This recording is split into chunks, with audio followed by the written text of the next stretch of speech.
A valuable lesson my grandfather gave me that I didn't understand till I got older. Growing up, I lived in Morocco, the most beautiful blue sky, bustling city and gorgeous warm summers I spent fondly at the beach. My grandfather is a guy who's told me so many touching stories about his childhood. He was very loved by his siblings and favorited by his parents due to being the youngest.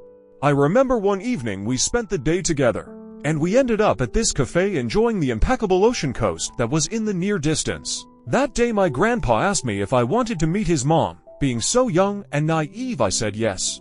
I started to picture what she would be like if she'd fawned over me, give me a warm welcome perhaps. As the day progressed, the beautiful warm evening dawned, and my grandfather took me to meet her. And by the time we got there, I realized we entered a cemetery.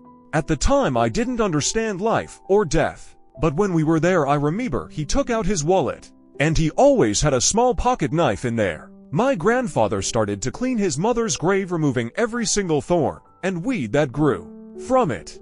He told me his mother will feel less pain and more at ease resting. He told me each thorn that he removed and each weed that he cut was hurting her less. He told me she will rest more comfortably now. I was 5 at the time, now in mere 17. It was the first time I was exposed to the concept of death, how we all eventually pass away. At that time I didn't understand how in life we will all pass on. I saw it as just another day, and it's not till I've really grown up I've learned how deep this memory is.